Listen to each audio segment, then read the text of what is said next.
Right, but now let me welcome on in studio my guest, Mwenda Gataya, who is the Senator of Tharaka Nithi. Mheshimiwa, welcome to our studio. Thank you very much. I'm made to understand that the last time you were here was 1990.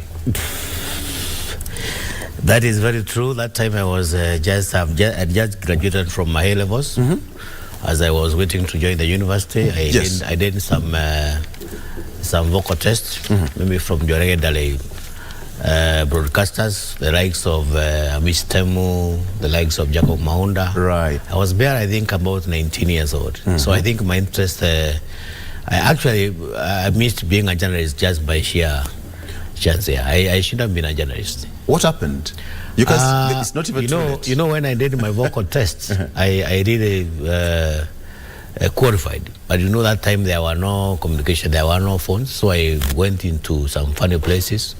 And I remember the KBC, that I think that time the VOK had just graduated from VOK to Kenya Broadcasting Corporation. So I was being looked all over and I could not be found. So I think I lost the chance. I mean, fortunately, then I got another job before I went to university. Yes. So that's how you lost your chance. That's how I got to be a broadcaster. At the national broadcaster, national KBC. Exactly. Fair enough. Probably that was not your chance. Yes. But here you are today. You're speaker of the national television from 1990, not as a broadcaster, but a guest. Welcome to our studios. Correct. How is Tharaka Nithi? The first question my colleague Regina asked is, there was some report that 30,000 people were facing acute, pangs of hunger in Tharaka Nithi. What do you make of that data? You know, Tharaka Nithi is not an exceptional.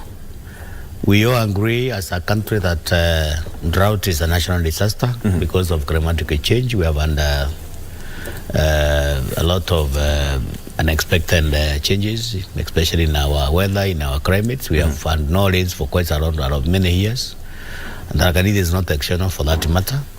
We have cases in Tharaka Nithi where people are going without food, where livestock is dying, and people have been quite affected. So it's an issue that is affecting quite a number of people, and it's an issue that is affecting people across the board, across the country. It's not Tharaka Nithi only, but of course, being the senator for Tharaka Nithi, we are working around the clock to make sure that we have looked for some mitigation to make sure that our people doesn't get affected as much. How is the situation like The situation is not dire, but of course people are suffering.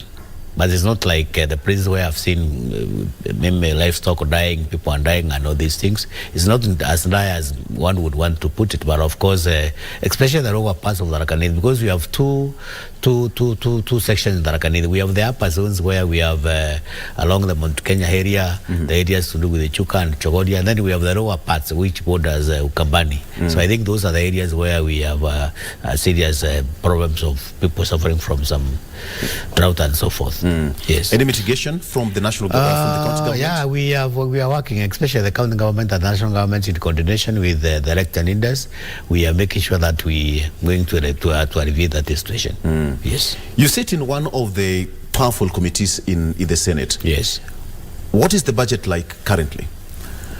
Definitely, I chair the committee on delegated legislation, and of course, you know, delegated legislation is that is where we get some certain instruments, maybe from the ministries, those who want to make some laws and so forth and so forth. I also sit in the committee on the public accounts, which of course is supposed to check on the expenditure from the national level that we go get the governors. But of course, up to now, we have no complaints. I think all is well. Yes. There's a story that Treasury is in limbo over 133 billion shillings budget black hole. How true is this? You know, Victor, we have just come from elections. And of course, you know, the previous regime which was there was being rooted out of office, out of maybe some inefficiency and there. So this government which just came into force the other day, we are trying to correct maybe from the previous regime. And of course, we all agree that, you know, our deputy president at one time confessed that when they took over the government, the treasury coffers were empty. You have read a lot of stories where people have been looting money, putting money into their sacks, thrown into some funny places and so forth. So we all agree that we are suffering as a country. So I think it's an issue that is of concern, and I'm very sure now that we are putting mechanisms in place, we are going to make sure that we rectify the entire process. Any recommendation from the Public Accounts Committee? The only recommendation that we have, the Public Accounts Committee is a committee which is charged with the responsibility of auditing the audited accounts, maybe from the county government and so forth. So far, we have been able to interrogate quite a number of governors, maybe who have found we're having some irregularities, maybe in the expenditure, in the execution of their mandate. So up to now, we are saying, because the law of the Public Accounts Committee is not necessarily to advise. We only concerned with post-mortem of the process, which has already been executed. So I think the committee which is charged with that responsibility of giving some advice is the Committee on Finance, which is led by Senator for Mandela, Senator Roba. Yes. So our work is purely to make sure that we are working on the post-mortem, because money has been spent. We really want to know the audited accounts that are there, whether they conform to our recommendations. Right. Yes. The correlation between the executive and the legislature, how is it to strengthen devolution? I think the president has been very categorical that we have had some pronouncements questioning number of public rallies, in a number of policies. For the first time, there is a lot of respect. There is a lot of good relationship between the executive and the legislature. Because initially, what used to happen, you used to find that the executive, especially the governing class, the PSs and the CSs and so forth, were quite calling a lot of shots, maybe in the governance and so forth. So there is a line now drawn between the executive and the legislature, and every department to that effect is being respected. So I think there is a very smooth running between the two entities. Yes. I'm asking that question because a majority of counties say that they have not received their reimbursement up to this date. Some of them have received, but not to the full amount. How is it going to be for the counties? No, it's a serious problem. It's a serious problem because, like my county, the last time when Tharaka the county received money was around November. So, away from the local revenue which is generated from the local, of course, you cannot generate money and spend at the source. So we have a lot of problems in credit, especially in paying contractors, in paying workers. So many things are not running in counties. But of course, we have already confessed that as a government, there are quite a number of issues that we are trying to put together. So we don't anticipate this matter for long. So maybe the next 3 or 4 months around, we are going to make sure that everything is in place. What is the priority currently? The priority is drought, if I want to make any pronouncement to that effect, because you can see the supplementary budget. If you have been able to go through the supplementary, you have seen the kind of the much allocation money that was created to make sure that we mitigate the drought. So I think drought is a priority in this country, and I'm very sure once we are done with drought, then we are working on the prosperity to make sure that we trickle down the money to the counties and make sure that our counties are stable. Because when the counties are not stable, even the national government is not stable. But Senator, that may sound like a short-term kind of a mitigation process. Long-term? Yes. Long term is, one time if you bother to check your records, one time I took a motion in the Senate because we want to put mechanisms where we don't look like we are trying to do some cosmetics, because we have had these issues for quite some time, 6 years down the line. We are having the same problems, drought, begging for food, begging for money. We really have to have a serious policy as a government where we are supposed to have some strong foundations on how we can maybe preserve our food, where we can generate our food and so forth and so forth. So it's an issue that needs a lot of scrutiny. Yes.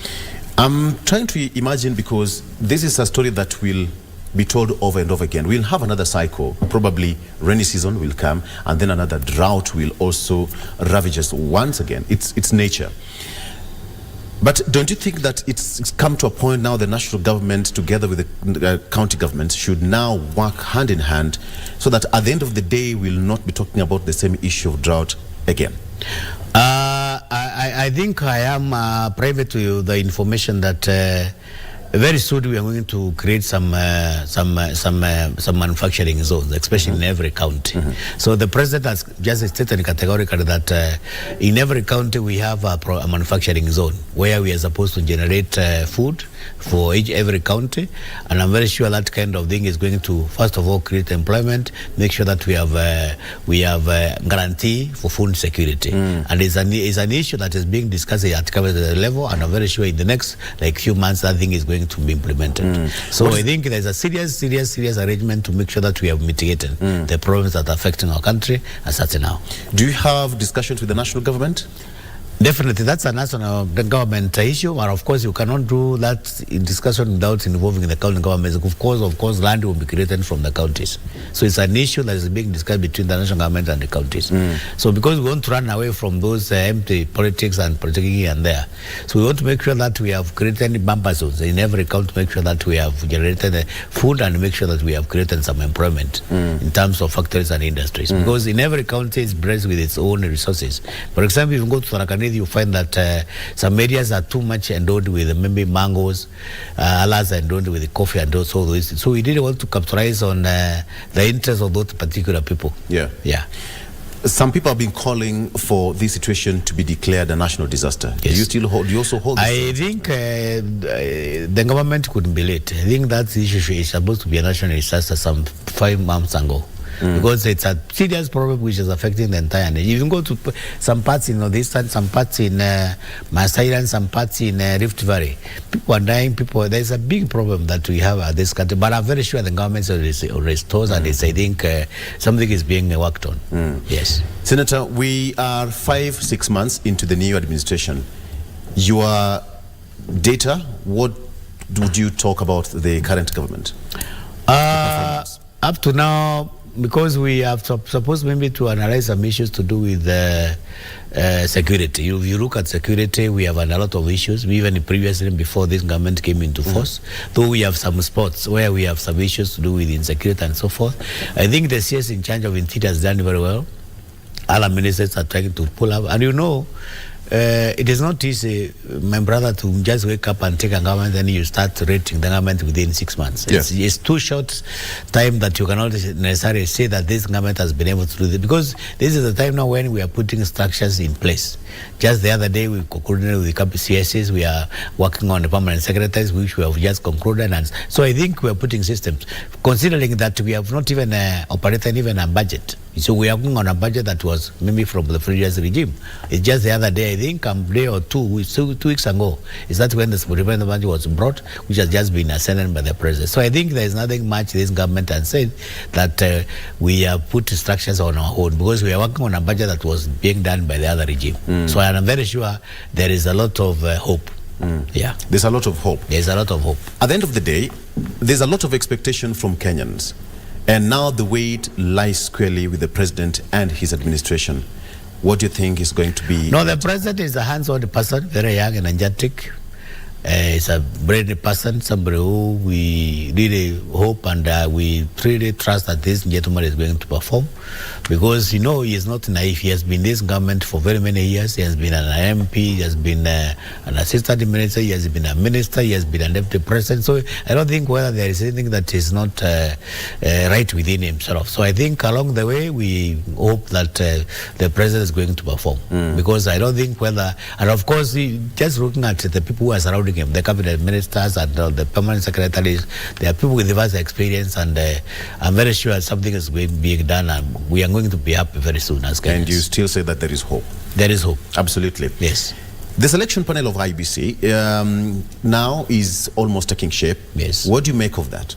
No, it's the best panel, because I remember one, you know, those things came to the Senate, we passed, came to the National Assembly, we passed, because we need the, definitely, you know, where we go wrong.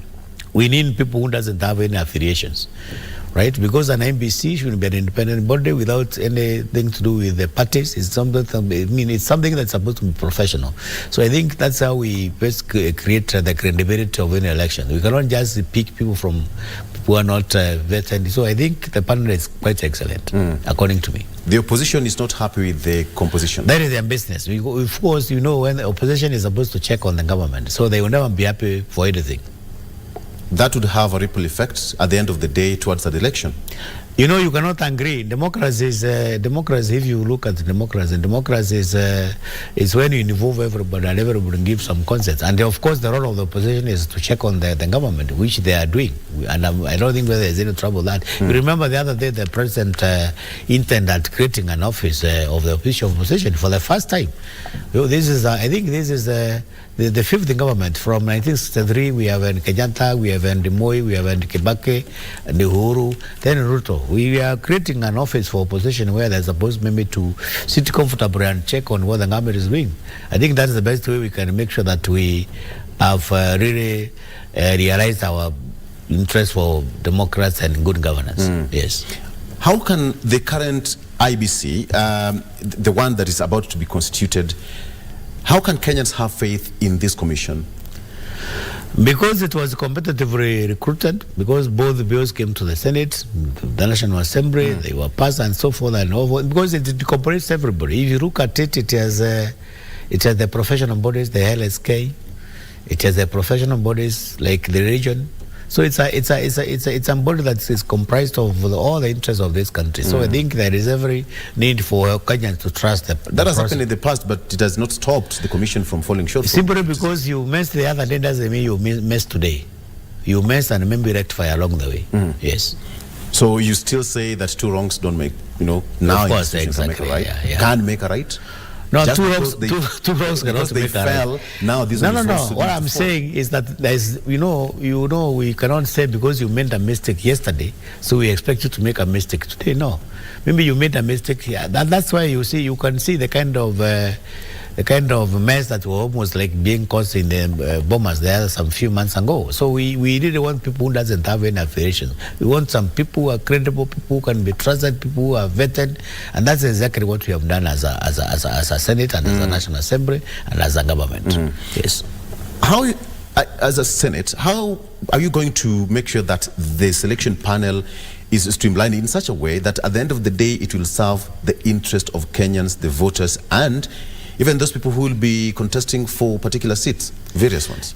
One thing is, if you look at the law is very clear. Once we find that there is an IBC official or a member or a commissioner who doesn't conform to the ethics, then we have a tribunal to remove him. So I think those checks and balances are there and people should not be worried. So for the first time we are going to have a very credible elections, maybe in the next coming elections, 2027.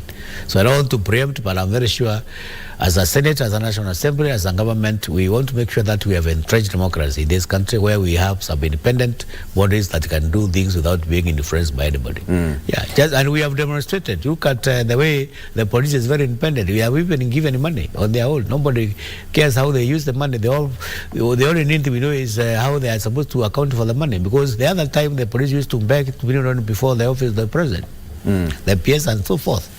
So that's why we have a lot of issues with even insecurity. So we really want to make sure that we have institutions that are very democratic, very independent, without necessarily having some strings pulled from some other funny corners. So that's what we are doing as a government. So I don't expect the IBC team to have any inclination from any corner. Yes. Don't you think that the Irene Masit ruling was premeditated? I don't want to preempt. I don't want to cause any issue to do with what happened in the court, because there are quite a number of issues that didn't develop before Masit was executed, maybe, or the way he was executed. So I think that's a matter that needs a lot of scrutiny, a lot of investigation and so forth. I'm very sure the judges that too didn't deliver that, whatever judgment was delivered, maybe had their own reasons. Yes. Opposition has been saying that the selection panel or even the IBC that will be constituted will be working for the current government ahead of 2027. Do you think they're in a position to change that narrative? I don't think so, because, I have just told you the role of the opposition is to oppose. That's why they are called opposition. And of course, any other time when you are competing, you must, I've been in politics for quite some time. Anytime when you're in politics, or maybe you want to counter your rival, you must get some funny issues here that you're supposed to do to your rival, to maybe to cripple him or to make sure that he doesn't perform.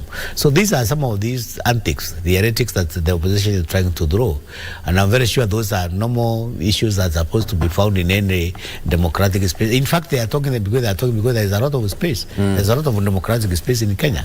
That's why they have all the freedom to talk the way they want. But of course, that's why you cannot bar the government from performing and making sure that they are put in place all those institutions that are supposed to be put for prosperity of this country. Okay. Yes. So, Senator, let me take you back to the Senate. Yes. You play a very key role. Yeah. And there has been that call between the upper house and the lower house. Yes. Where do you stand currently? It's somehow fizzled out.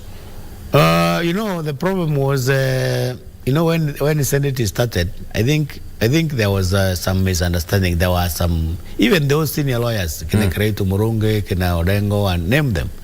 These people went into Senate. They thought maybe Senate was more powerful than being a governor. You can see all of them now have gone to be governors, maybe in their respective counties, right? Because, the parliament in Kenya is as old as the history of this country. Of course, the pre-colonial, when we got independence, not even independence, we have had parliament all through. So parliament, the National Assembly has been there, it has been trained itself, and I think the Senate is about, 12 years old, maybe from the inception of the devolution. So when, it's just like being born. When you are born, you are the firstborn, and maybe your mother gets a second son, you feel threatened, you as the firstborn, because now the attention has been driven between you and your brother. So I think the National Assembly was still scared that there's another house which maybe is likely to dilute their powers and privileges here and there. So I think that's where the whole issue started. So who is senior than who and all these things and so forth. But of course, the Senate stands a better chance to become the upper house, because if you look at me now, even my county where I come from, I have 3 members of parliament and so many other places and what have you. So I think and two, we have a sibling rivalry. Maybe because of lack of political intervention. Now, for the first time, maybe because this thing started during Kebake's time, Uhuru time, and this time the president is very categorical that he doesn't want to have anything to do with it. Look at the National Speaker of the National Assembly.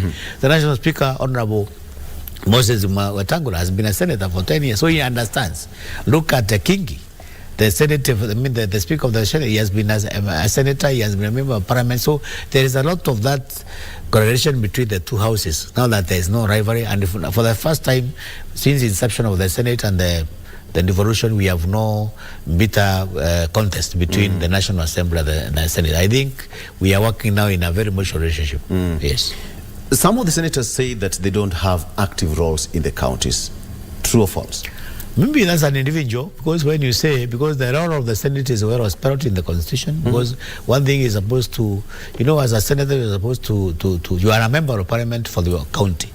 You're supposed not to check on your government. You're supposed to make sure that any bill, any debate, anything to do with the county governments, you're in charge. So I don't know how a senator will lack a role to play in this county, because there are quite a number of issues that you're supposed to do as a senator regarding your county. Maybe somebody who understands what a senator is supposed to do. Yes. There have been calls for the senators as well as the Senate, for the senators also be empowered and given their own development funds. Definitely that debate is still there, but I don't think whether it is going to... It's a debate which is supposed to be looked at from a very, very, very clean because you imagine the governors have development funds and kitties, members of parliament, look here, brother. County assemblies. There is something that I want us to agree.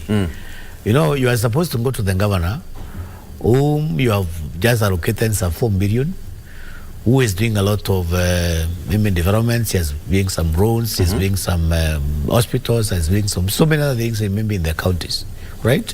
So you are supposed now to go and oversight that person, right? And you are oversighting that person without a kitty. You cannot outrightly say that this road, because you are not an expert, you cannot be expert in every field. You need a quantity surveyor, maybe to quantify, the extent to which road has been done. You need somebody who can tell you this hospital has been able to consume this much of money. right? And of course, this time around now, we are only left with the role of the postmortem. That's why we are saying, away from that oversight role, can we really have some retro money for facilitation, even the oversight fund, so that we can have an effective way of trying to oversight the county government. And I think that debate is still being discussed. I'm very sure very soon we're going to have some consensus. Yes. What is basically this oversight in a county? Because if the senators are also demanding for their funds for facilitation to do their oversight role in the counties, that would seem far-fetched, because now we'll end up having duplication of roles between the senators and the governors in their respective counties. Governors of the county assemblies. Governors are not supposed to oversight themselves. You know, a governor, the person who is supposed to oversight the governor, maybe from a secondary point of view, is the senator. Because the first role of oversight is the National Assembly, the MCAs, because they have all the institutions, they have all the instruments, they have all the committees. There is a PAC in the counties. Of course, the Public Accounts Committee, which is supposed to also. But of course, all these things are postmortem. Yeah, you just let people misappropriate money, you just let people maybe misuse resources and so forth. Then you wait for the auditor to go there and say 2019 this money was lost, 2020 this money was lost, 2018 this money was lost, some 5 years down the line. So can we have some preventive measures, maybe mitigation, to make sure that we don't have to have to let these people just misuse money just like that? Okay, let me try to be mean a bit, Mheshimiwa, and ask you, what would you need that money for the oversight not necessarily as a senator. You know, you cannot have money as a senator. Even members of parliament, the CDF is not given to members of the National Assembly. You know, there are some mechanisms. There is a committee, the manager, and so forth, who are supposed to run these kitties. You know, as a senator, you don't need that money as a person. You only need that money should be institutionalized. You're supposed to have some staff. You're supposed to have a content surveyor. You're supposed to have a road engineer who is supposed to tell you, you give this money was given to the governor, this the road has to spend this money. Even before the audit has come, you already have the knowledge that this money was not properly used. So basically that's what we are saying. No senator is saying that, can you give us me money put my account so that I can be moving around, driving cars and all these things and checking on the governor? No. No, we have supposed to have a system where the senator is being equipped even for, we need procurement officers to check on whether there were some irregularities in procurement processes. Of course, we need an engineer. That's what I've just told you. We need quality surveyors. We need experts. We need even human resource people to say whether there were some procedures in recruitment. So that that way we are going to make a very big impact on maybe in the mitigation. Try to make sure that we are preventing even that misuse. Is there a proposal for a standard, distribution? No, it's being worked on. That thing is just we are only implementing a talk that just came. It's a proposal. It's a proposal. Nothing has been put in place, and I'm very sure there is some talk. Something is being worked. I don't want to preempt anything, but of course it's an issue that is of interest, and I think both the houses will be in agreement. Absolutely. Yes. Senator, let's take a break, and when we come back, I will still want to talk about the issue of insecurity. You are bordering with some of the counties that is now still grappling with cattle rustling, and now we are being told that the army and the bandits are also now going head to head. How is it affecting your county? And by the way, what's so good in Tharaka, Nithi? You answer that when we come back. Thank you. Let's take a break. We'll be back with Senator Mwenda Gataya of Tharaka, Nithi shortly.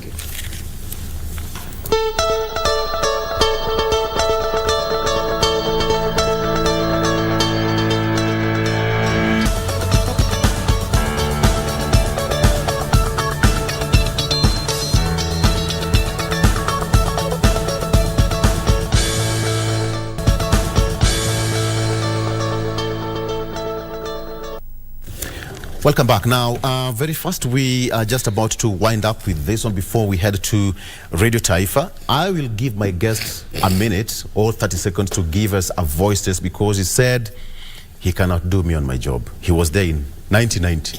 Mheshimiwa, welcome back. You are bordering some of the counties that is grappling with the serious issue of cattle rustling.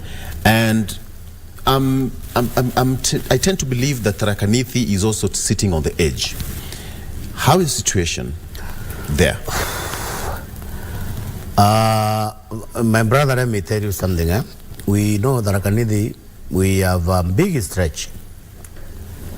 Maybe from the entire Tharaka North sub-county, which borders some parts of Tana River, borders some parts of Kitui, some borders some parts of Garissa. Not in a direct bordering, but of course there's a park that really creates a lot of disharmony, because that is the park that is being used by bandits, maybe to as a conduit, maybe for our animals. We have a problem from 1964, even before I was born. My people have lost livestock, our people have been killed, people have been displaced, and the people have been made very poor, especially in those parts of this country, I mean that part of Tharaka Nithi County. But of course, mandatory, I would want to say, to quote CS Interior, that this issue has been left unattended for close to 60 years. It became a culture, it became a political milk cow, because of course, away from the way we see bandits as just normal poor people lacked with some guns and all these things, I'm very sure there are some other very big forces behind the whole process. We have some intelligence where the stolen animals are being loaded in lorries. They are being sold in some funny corners in Dawaret and other parts of this country. So it's a serious business, maybe, which is has been there for centuries, and it has been left to torment people across the board. Just look at the way it's happening in Rift Valley, in some part of Turkana, it's in part of West Pokot, in part of Samburu. It's an issue that needs a serious government attention, and I'm happy with what the CS for Interior is doing, and of course from the Executive and the President. So it's an issue that has now been regarded as terrorism. It's no longer a cattle rustling. Especially in my Tharaka Nithi County, I'm even contemplating doing a motion in the Senate to have those people compensated, because I know of very many people who have lost their livestock. People who have been well endowed, they could not even afford school fees for their children. So those children left school, they never got any formal education. So it's a serious, devastating issue that as a government, and I'm happy that when this government came into force, we have seen a more aggressive approach to this issue more than any other government that has been with us. And you believe that Kithure Kindiki is going to do the job? He has never failed. I know him from childhood. Kithure has been very categorical on his mission, with a very serious resolve, and I'm very sure he is going to succeed. Because Fair I'm enough. Very sure he has some political goodwill from his Excellency the President.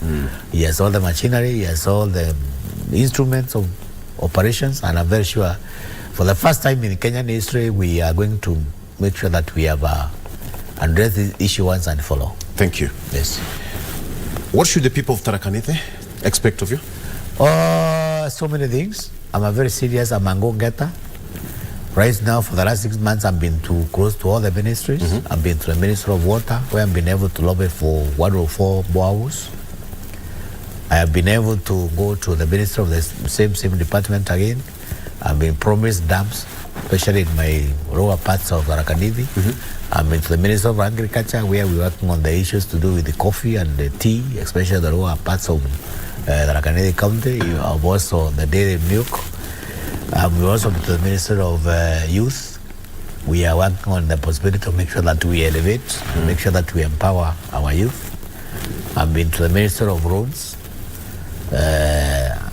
We have also been able to identify quite a number of stalled projects in Tharaka Nithi, because I don't know for what reasons that many projects started and they collapsed along the way.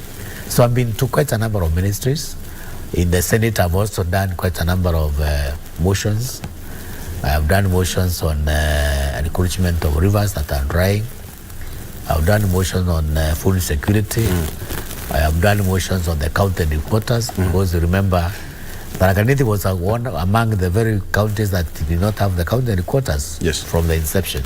So one of them was Tharaka Nithi, was Nyandarua, I think Ramu and some other two. So we are trying to make sure that we are put in place all the institutions that are supposed to be needed, especially the county headquarters, Kadwana. We have the county commissioner moved to Kadwana because it was just a consensus between the residents of Tharaka Nithi that people from Mara, because we have 3 regions, Mara, Chuka and Tharaka. So I think in 2012, people agreed that we are supposed to have the Kadwana. So we are trying to make sure that as a senator, I am. So you believe the people of Tharaka Nithi have value for their vote? Definitely, and I'm going to be with them.